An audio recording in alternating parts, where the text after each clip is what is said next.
This is Laurie Halse Anderson speak. Right now, I'll be summarizing the second part of it. Lunch doom, all the way to final cut. Let's get this started with. The thing about this period of time is that this is in the region of third marking period and fourth marking period. In the end, you finally get a person who's spoken, in one way or another.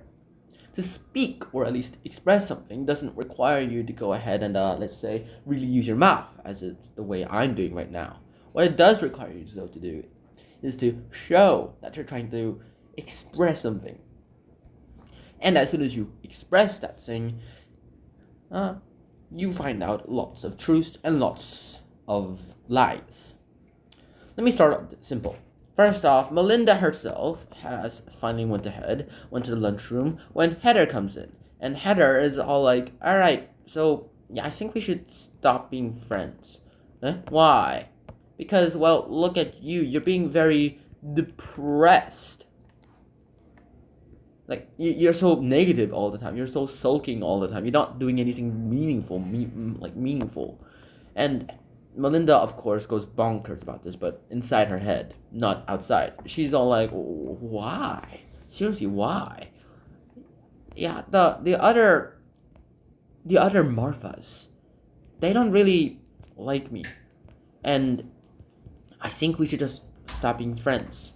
You don't like them either. And, well, I don't think we were ever really friends anyway. Give it a moment. Think about this for a moment. What do you think Melinda would have thought? Melinda thought this, that she finally realized that Heather was really one of her only true friends, and that she wanted to do desperately all the things that friends, or at least girls, do together. Like, apparently it's braiding hairs and doing makeup. But then Heather decided to just walk away. She basically said, I can hang out with you, the weird kid that everyone hates, or I could go hang out with the popular kids and become one of the best people in the entire world. What do you think? What do you think you choose? Personally, I choose my friend. And, Melinda didn't really take this well, and when Heather went away towards the Marthas, she was sobbing. She was, again, depressed, and now she literally had no support. No real support now, or at least no fake support either. This required her a lot of healing, and this would require her to do loads of challenges. Eventually, after finding David Petrakis going ahead and winning his lawsuit against Mr. Neck, he didn't really do a lawsuit, but he basically won a little court case against him. Mr. Neck, he goes ahead and starts helping others. He seems to have finally noticed that Melinda really doesn't have much support. And after he finds her watching one of his games and cheering with the crowd, he invites her to his place for pizza. And obviously it's a party, so she immediately says no, which he accepts. She's kind of sad, to be honest, because she kind of likes him. Not much else in her life. She's scared of boys.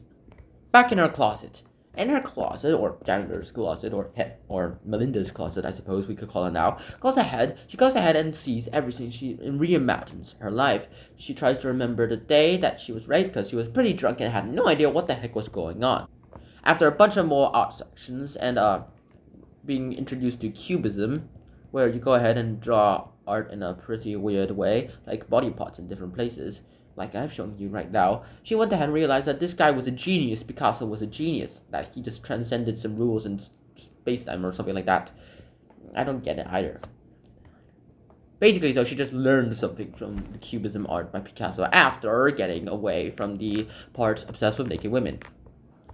And finally, she finally broke out of her shell. Her depression disappeared, but not entirely. She realized that she tried to skip the pain and just move on, but that didn't exactly work out. And as a result, she really did the healing process. Oh, and one more thing I think is worth mentioning is that Heather came back and tried to beg her for her help in helping her decorate the prom stuff for the Marthas, because, well, the Marthas told her that she only had 12 hours to decorate the entire place, and she really had 2 hours, to be honest, because some guys were using it as a meeting room, and she said no. Melinda also told Rachel, went and reconnected with Rachel, and Rachel was all like, yeah, I'm not mad at you anymore, but I was a little weird. You didn't have to call the cops. We could have just went home.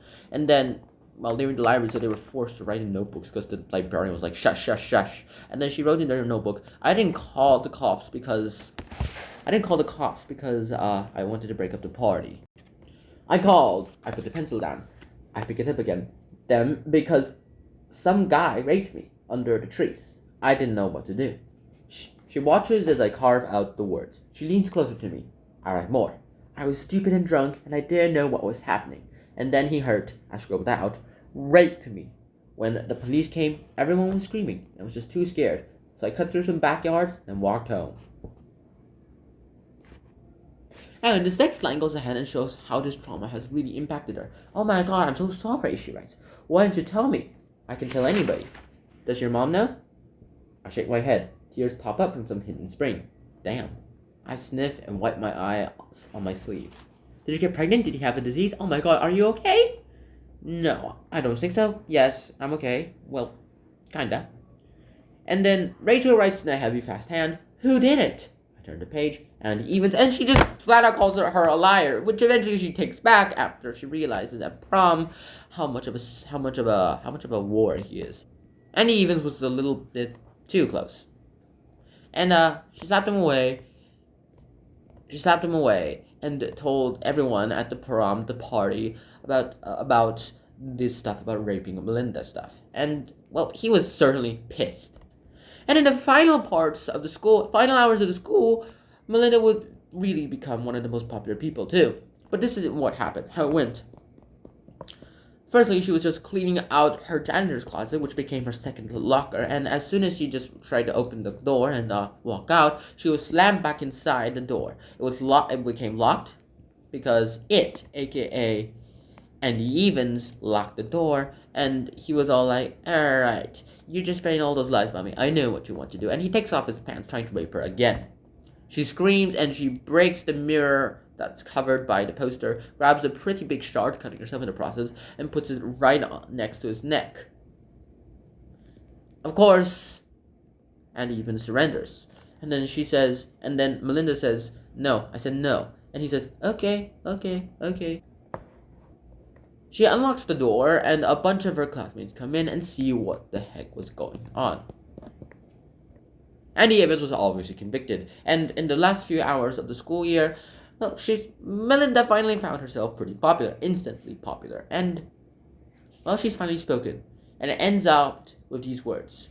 The art teacher is asking her, just telling her, you've been through a lot, haven't you? And then Melinda saying, let me tell you about it. It's been like 26 years, and lots of people still ask for a Speak sequel, even though it's been 26 years. I'm pretty sure none of my friends really like Speak. In fact, they'll just call this, if you read this, you're gay kind of person, but they really don't know what they're talking about. I personally think that Speak itself is one of the most fantastic books ever, but this isn't the full book review.